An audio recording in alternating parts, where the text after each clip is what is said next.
माननीय पृथ्वीराज जी, संजय जी, सुप्रियाताई, चंद्रकांत जी, व्यासपीठावरील सर्वच मान्यवर आणि जमलेल्या माझ्या तमाम देशभक्त बांधवांनो, भगिनींनो आणि मातांनो, तसं पाहिलं तर निवडणूक जाहीर होण्याच्या आधी आवाज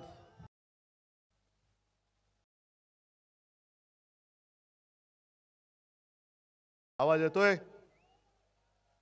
नाही येत? काय रे, आता येतोय की नाही? मी तुम्हाला सांगत होतो की निवडणूक जाहीर होण्याच्या आधी मला वाटतं पहिली उमेदवारी जर मी कोणाची जाहीर केली असेल तर ती आपल्या संजोगची केलेली आहे. आता या गोष्टीला महिना दीड महिना झालाय. अजूनही प्रचाराची गरज आहे? भाषण थांबू? प्रचार करण्याची गरज नाही ना? पण निवडणूक म्हटल्यानंतर जरा एक वेगळी गंमत असते. कारण काही लोक काही गोष्टी मजेदार बोलायला लागतात. आज दिवसभर मी पाहतोय दिल्लीश्वरांची दोन चावी देणारी चावीची माकडं त्यांच्या हातात कोलीत सापडले. एक माकडे दाढीवालं, त्यांना धड उद्धव बाळासाहेब ठाकरे हे अजून पूर्ण नावच उच्चारता येत नाही. माझं नाव घेताना त्यांच्या घशात बाठा अडकतो. आणि त्यांच्या वडिलांचं नाव काय, त्यांच्या पक्षाचं नाव काय? संशी. काय कळलं तुम्हाला? त्यांचं फुल फॉर्म जो आहे ते काय आहे? मिंद्याचं नाव संशी. आणि दुसरे उपमुख्यमंत्री आहेत ते देगंफ, ज्याला तुम्ही काय म्हणता? टरबूज. टरबूज बोलता? नाही, मला माहित नाही. मी असा अपमान कदापि करत नाही त्यांचा. टरबूज बोलता? नाही नाही नाही. त्यांना चावी म्हणजे भांग प्यायलेली कशी असतात ना माकडं, तसं बोलतायत. निमित्त काय झालं की पवार साहेबांना कोणीतरी एक प्रश्न विचारला आणि पवार साहेबांनी सांगितलं की काही छोटे प्रादेशिक पक्ष आहेत ते कदाचित काँग्रेसमध्ये विलीन होतील. आता शिवसेना हा काही छोटा पक्ष आहे का रे? आणि मी त्या दोन माकडांना सांगतोय, बाप बदलण्याची गरज मला नाही, बाप बदलण्याची गरज तुम्हाला आहे. माझे वडील तुम्ही चोरट्यानं मतं मागता. तुमच्या वडिलांचं नाव सांगितलं तरी लोक कोण तुम्हाला दारात उभं नाही करणार. सरकार आपल्या दारी, लोक म्हणतील जा आपल्या घरी. ही अशी माणसं, अशी ही नालायक सगळी माणसं, यांना आता काय मुद्दे नाही राहिलेले. या निवडणुकीत मुद्दे काय? काहीच नाही. कारण मोदीजी सुद्धा 14 साली जे काय मुद्दे ते ठरवत होते, 19 साली ठरवत होते, 24 साली त्यांना काय ठरवताच येत नाही. कारण त्यांचं नशीब आता जनतेने ठरवून टाकलेलं आहे. तुम्ही सगळ्यांनी ठरवलेलं आहे मोदींचं काय करायचं. तडीपार तुम्ही बोलताय, मी नाही, तुम्ही बोलताय. आणि म्हणून त्यांचं काय चाललंय, सगळीकडे जात आहेत. म्हणजे मी लहानपणी ऐकलेलं की भूताची भीती वाटली तर राम राम राम राम राम राम म्हणायचं. आता आहे ना, पराभवाच्या भूताची भीती वाटते म्हणून सगळीकडे राम राम राम राम करत फिरतायत. राम राम राम राम राम राम राम राम. आणि सगळीकडे देशभर जात आहेत. कधी नव्हे ते मोदीजी महाराष्ट्रामध्ये जवळपास प्रत्येक गल्ली बोळत जात आहेत. मुंबईमध्ये आता म्हणे रोड शो करतायत. रोड शो आणलं ना आम्ही तुम्हाला रस्त्यावर. आजच रस्त्यावर आणले, 4 जूनला तर आणखीन आणणार. महाराष्ट्र हा लेच्या पेचांचा नाही आहे, मर्दांचा देश आहे. आणि जो महाराष्ट्राला नडेल त्याला महाराष्ट्र गाडेल. मोदीजी तुम्हाला आजच आम्ही रस्त्यावर आणले, मुंबईमध्ये रोड शो करण्यापर्यंत तुमची वेळ आलेली आहे. मग 10 वर्षात तुम्ही कमवलात काय? का जनतेचं प्रेम तुम्ही कमावू शकला नाहीत? आणि त्यांना आता नक्की ते कळलंय. जसं त्यांनी मागे एक नोटबंदी केली होती, आठवतंय ना? अचानक 8 वाजता संध्याकाळी टीव्हीवर आले आणि सांगितलं की आज मध्यरात्रीपासून तुमच्या खिशातल्या पैशांच्या ज्या कागदी नोटा आहेत ते फक्त कागदांचे तुकडे राहतील. तसंच मोदीजी 4 जून नंतर तुम्ही फक्त नरेंद्र मोदी राहाल, पंतप्रधान आमच्या इंडिया आघाडीचं होईल. आणि तुम्ही जसं तुमचं नोटाबंदी केलं होतं तसं महाराष्ट्र आता तुमचं मोदींचं नाणेबंदी करणार आहे. बरं, ही नोटबंदी तर आपण विसरून गेलो. त्या महिला न्यायाधीश आहेत नागरत्ना, त्यांनी उघड सांगितलेलं आहे, कारण तो जो काही बेंच होता नोटबंदीच्या निर्णयाविरुद्ध किंवा निर्णयासाठी जो बेंच नेमला गेला होता त्यातल्या ह्या न्यायमूर्ती, आणि त्यांनी उघड सांगितले की नोटबंदी हा काळा पैसा पांढरा करण्याचा एक मार्ग होता. सर्वोच्च न्यायालयाच्या न्यायमूर्ती असं बोलतायत आणि तरी आम्ही यांच्या मागे जायचं. पृथ्वीराजजी, तुम्ही सगळ्या गोष्टींचा परामर्श घेतलाच, पण मुद्दा काय आहे की ज्या ज्या गोष्टी त्यांनी सांगितल्या होत्या, म्हणूनच मी यांना मोदी सरकार नाही म्हणत, गजनी सरकार म्हणतो. की काल काय बोलले ते आज आठवत नाही, आज काय बोलते ते उद्या नाही. 14 साली जे काय बोलले होते की 15 लाख रुपये तुमच्या अकाउंटमध्ये येणार, अच्छे दिन आएंगे. 15 लाख आले तुमच्या अकाउंटमध्ये, मग कोणाच्या अकाउंटमध्ये पैसे गेले? हजारो कोटी. भाजपा 10,000 कोटीच्या वर, आणि त्यांच्याच त्या सहकारी अर्थमंत्री होत्या निर्मला सीतारामन, त्यांचे पती परकला प्रभाकर, त्यांनी तर उघड सांगितलेलं आहे की हा निवडणूक रोखे हा जगातला सगळ्यात मोठा घोटाळा आहे. जगातला सगळ्यात मोठा घोटाळा करणारा हा आपला नेता तिसऱ्यांदा तुमच्याकडे मतं मागायला येतोय. बरं, किती वेळा मतं मागणार? एक तर 2 कोटी रोजगार तुम्ही देशाला देणार होता दरवर्षी. हे रोजगार कायमस्वरूपी होते? एक तर दिले तर नाहीच, पण कंत्राटी पद्धतीने तुम्ही काम देणार. म्हणजे कामगारांचं भवितव्य जो मरतोय घर चालवण्यासाठी, महागाई एवढी वाढले, जे मिळेल ते काम करण्याची ज्याची तयारी आहे किंवा एक मजबुरी आहे म्हणा पाहिजे तर, पण काम करून सुद्धा नोकरीची शाश्वती नाही. आज काम आहे, उद्या काम नाही, कंत्राटी पद्धतीने काम करायचं. अग्निवीर सारखी योजना ही 4 वर्षांसाठी, म्हणजे सैन्यात गेला तर 4 वर्षानंतर त्या बिचाऱ्या युवकांचं काय होणार? बेकार म्हणून घरोघरी किंवा दारोदारी फिरतील, भटकतील. म्हणजे तुम्ही अग्निवीर योजना 4 वर्षासाठी आणताय आणि स्वतःसाठी मात्र 5-5 वर्षानंतर एक्सटेन्शन मागताय. म्हणजे बाकी सगळे कंत्राटी, पण मी मात्र कायमस्वरूपी. नाही, मग तुमचं सुद्धा कंत्राट आम्हाला आता संपवावं लागेल. जर कामगारांनी चांगलं काम करून सुद्धा तुम्ही उद्योगपतींना धार्जिण असा काळे कायदे आणत असाल आणि त्याच्या विरुद्ध कामगार रस्त्यावरती येणार असतील, आम्ही हक्काचे पैसे मागितले तर तो गुन्हा होणार असेल, तर मोदीजी तुमचं सुद्धा 10 वर्षाचं कॉन्ट्रॅक्ट होतं. तो हा भारत माताजी माझी आहे, भारत देश आहे, तो येत्या 4 जूनला तुम्हाला आम्ही कॉन्ट्रॅक्ट मुक्त करत आहोत. तुम्हाला जिथे जायचं तिकडे जा. का करायचं नाही? गेल्या 10 वर्षामध्ये महाराष्ट्राला तुम्ही दिलत काय? तुम्हाला उद्धव ठाकरेला संपवायचंय. तुम्हाला ज्या शिवसेनेने पंतप्रधान पदापर्यंत पोहोचवलं त्या शिवसेनेला तुम्हाला आज तुम्ही नकली सेना म्हणताय. ही नकली सेना, नकली आहात तुम्ही. तुम्ही नकली आहात.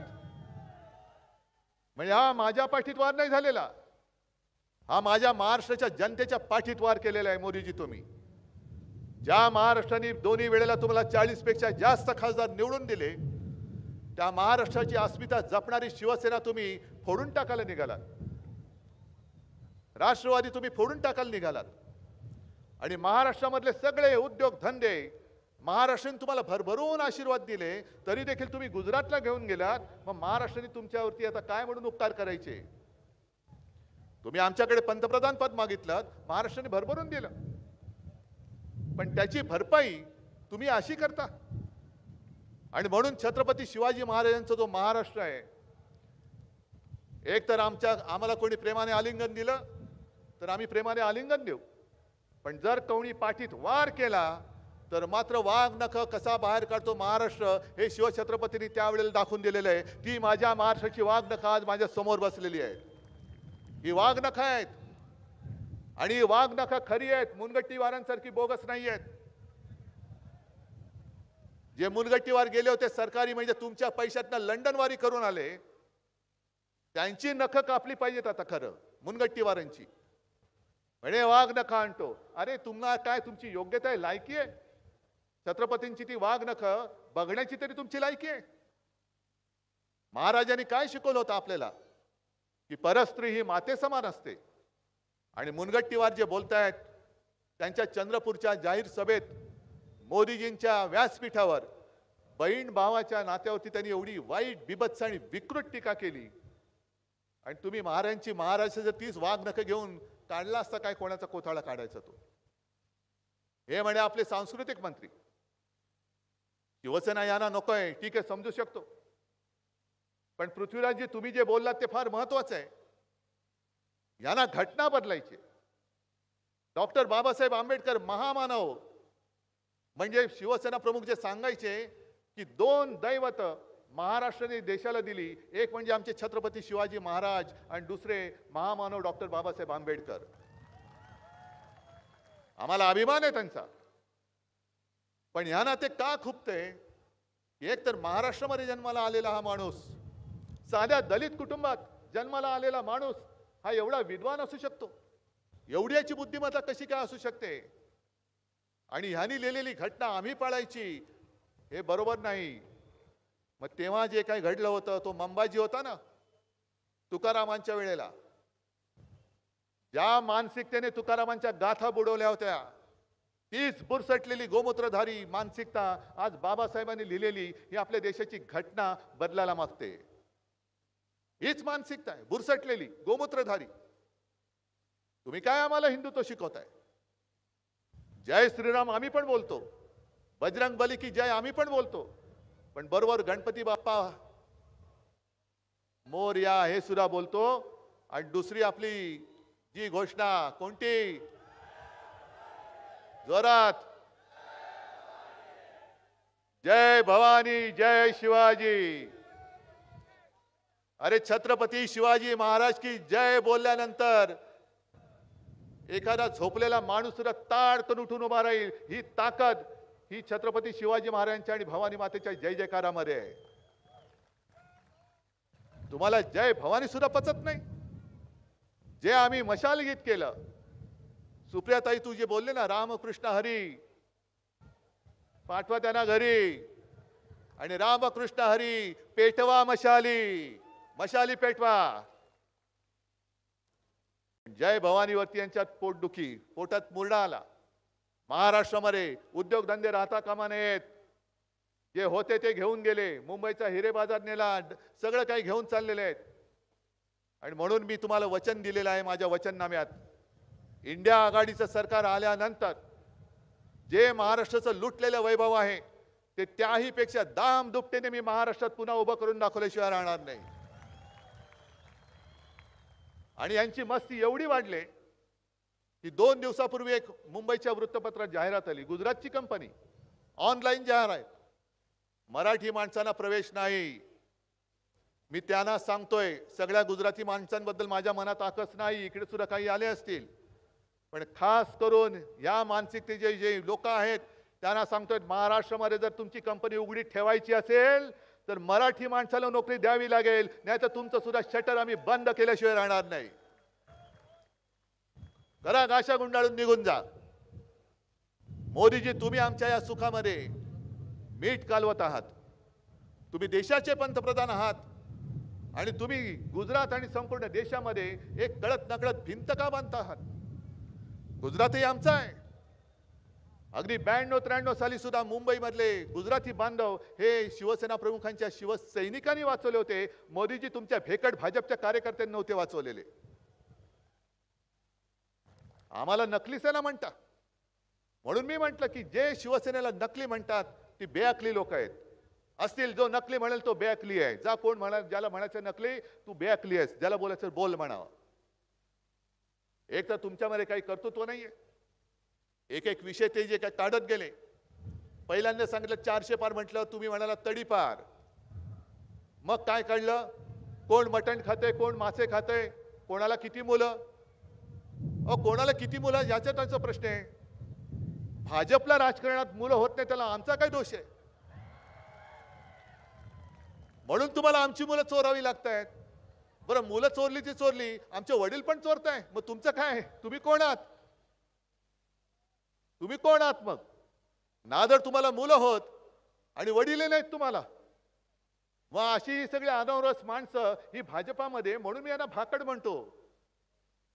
म्हणून यांना भाकड म्हणतो, कारण निर्माणच काही होत नाही ना, काहीच निर्माण होत नाही. बरं, भेकड एवढ्यासाठी म्हणतो की आज बघा कशी माझी माणसं, इकडे कोणीतरी पैसे देऊन आणलंय का रे? एकाला तरी माणसाला पैसे दिलेत? तरी सुद्धा ही माझ्यासाठी आलेली लोक आहेत. हे जे काय प्रेम आहे, हे माझे निवडणूक रोखे आहेत. हे माझे निवडणूक रोखे आहेत. तुमच्यामध्ये जर का तेवढं तुम्ही शिकलेले भाजपचे कोण असतील त्यांनी हे निवडणूक रोखे माझे मोजून दाखवावेत. पण तुमच्याकडे मुद्दे काही राहिलेले नाहीयेत. मग हिंदू मुसलमान करायला लागलात आणि आज तर त्यांनी मोठी गंमतच केली. म्हणजे मला आधी असं वाटलं की हे आता नवीन काय टेक्नॉलॉजी आले ना पृथ्वीराजी, काय ते AI, आर्टिफिशियल इंटेलिजन्स, त्यांनी कोणीतरी हा व्हिडिओ केलाय की काय मोदींच्या आवाजामध्ये. तर नाही, मोदीच बोलत होते. काय बोलत होते? अदानी अंबानीवरती बोलायला लागले मोदी. म्हणजे हे मोठं जगातला हा मोठा चमत्कार आहे. सूर्य पश्चिमेकडनं उगवेल कदाचित, पण मोदी अंबानी आणि अदानीवरती बोलायला लागले. मग जर मोदीजी तुम्हाला जर का एवढा त्यांच्याबद्दल राग असेल अदानी अंबानींबद्दल, तर तुम्ही जे काही सगळी विमानतळ अदानींकडे दिली ती काढून घेता का हो? तुम्ही जी माझ्या मुंबईतली धारावी आणि त्या धारावीच्या माध्यमातून संपूर्ण मुंबई अदानींच्या घशात घालण्याचा प्रयत्न केला होता, तो आम्ही हाणून पाडलाय. धारावीच्या सगळ्या लोकांना तुम्ही मिठागरात टाकणार होतात आणि अख्खी धारावी आणि अख्खी मुंबई ही अदानीच्या घशात तुमच्या ह्या चेला चपाट्याने घातली. द्या त्यांना आदेश, अदानीचं कॉन्ट्रॅक्ट रद्द करा आणि मग अदानींवरती बोला. पण फसवत जायचं, फसवत जायचं, फसवत जायचं. एक तर सगळ्या यंत्रणा हाताशी घेऊन कारभार करायचा. मग ते ईडी, इन्कम टॅक्स, CBI, निवडणूक आयोग, मध्ये नेमलेला तो नार्वेकरचा लवाद. आणि आम्ही जे सांगत होतो सुप्रीम कोर्टात याची काय, अजूनही त्या याचिकेवरती निर्णय झालेला नाही. पण ह्यांचे जे घरगडी आहेत निवडणूक आयोग आणि लवाद, यांनी शिवसेना, आपली हक्काची शिवसेना ही उचलून आज त्या मिंद्याच्या चोराच्या हातामध्ये दिले. हे त्या मिंद्यानीच आता उघड केलेलं आहे. कारण ही बातमी आहे, ही बातमी मी मुद्दामून आणले. ही बातमी आहे कालच्या लोकसभेत आलेली. मिंदे काय म्हणतायत? धनुष्यबाण दिल्याबद्दल मोदी आणि शहांचे आभार. मोदी आणि शहांचे आभार हा मिंदे मानतोय. म्हणजे एक बरं झालं की तुम्ही ते जे काही सगळं नाटक केलं होतं निवडणूक आयोगाचं, सगळ्या सुनावण्या बिनवण्या, मिंद्या ह्याच्यात म्हणतायत की म्हणे मी करेक्ट कार्यक्रम केला. अरे मिंद्या, करेक्ट कार्यक्रम तुमचा 4 तारखेला ही जनता करून दाखवणार आहे. करेक्ट कार्यक्रम एकदा.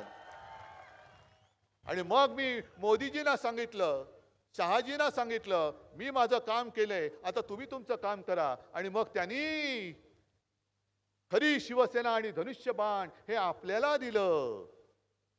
म्हणजे हे कोणी केलं? मोदी आणि शहानी.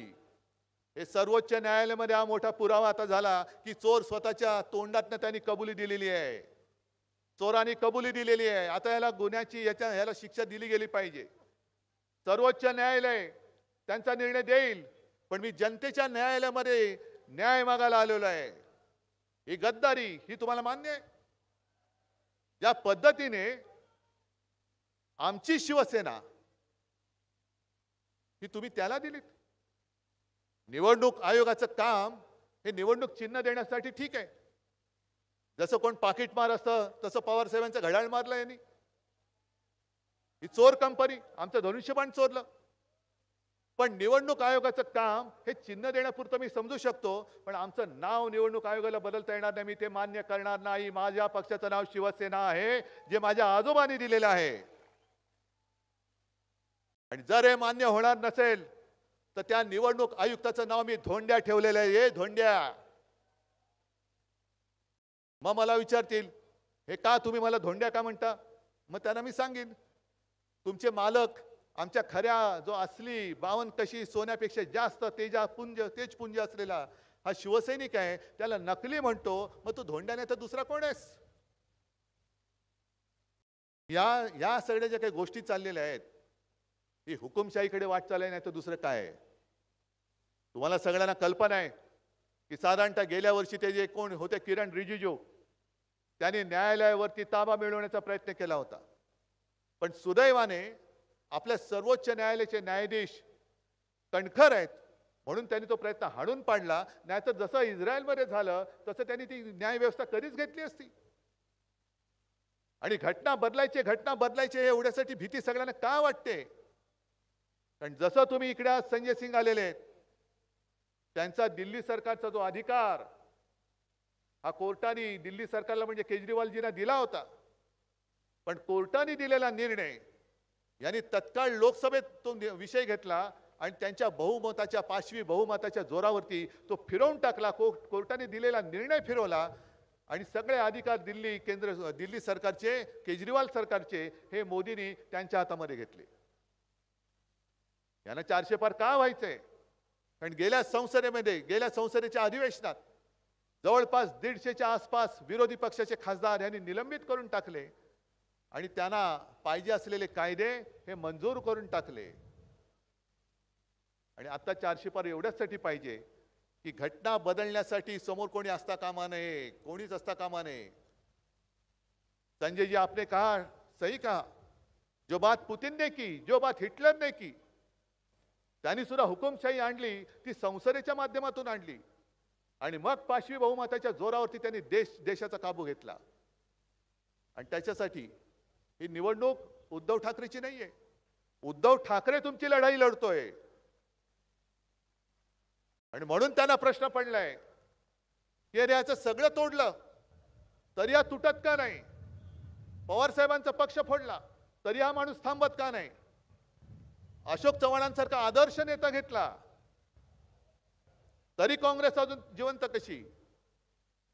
आणि मी गजनी सरकार एवढ्यासाठी बोललो की ह्याच मोदीजींनी गेल्या निवडणुकीत नांदेडमध्ये जाऊन ते बोलले होते की अशोक चव्हाण यांनी शहीद परिवारांचा अपमान केला. अजूनही ती केस सुटलेली नाहीये, काही निकाल लागलेला नाहीये. निकाल लागण्याच्या आधी मोदीजी तुम्ही अशोकरावांना बाजूला घेऊन मांडी लावून बसलात, म्हणजे तुम्ही सुद्धा त्यांच्या बरोबरीने शहीदांचा अपमान, शहीद परिवाराचा अपमान केला आहेत की नाही हे उद्या जेव्हा मुंबईत याल तेव्हा सगळ्या महाराष्ट्राला सांगा. का घेतलं तुम्ही अशोकरावांना? हे सगळे जे काय आहेत भ्रष्टाचारी. म्हणून मी म्हटलं ना, मैं अकेला सब पे भारी, सोबत सगळे भ्रष्टाचारी. ही अशी सगळी भ्रष्ट जनता पार्टी, भाकड जनता पार्टी, कमळाबाई. आम्ही म्हणे बाळासाहेबांचे विचार सोडले,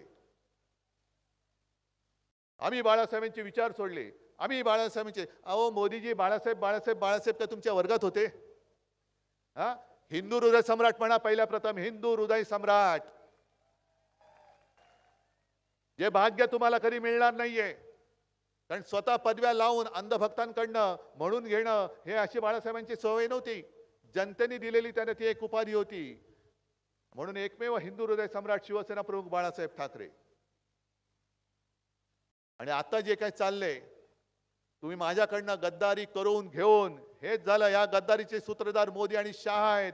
हे म्हणून मी मिंद्यांना धन्यवाद देतो की त्यांनी कोर्टाच्या आधी जाहीर सभेमध्येच ती कबुली देऊन टाकली. या कटाचे सूत्रधार मोदीजी आणि शहा, त्यांनी का आपलं सरकार पाडलं? महाविकास आघाडीचं सरकार का पाडलं? कारण आपलं सरकार होतं तेव्हा महाराष्ट्राकडे वाकड्या नजरेने बघण्याची कोणाची हिंमत नसती. जर कोणी हिंमत केली असती ना, तर कोणी असता महाराष्ट्राकडे वाकड्या नजरेने बघणारा कोणी असता, त्याचे डोळे हातात काढून त्याच्या दिले असते मी.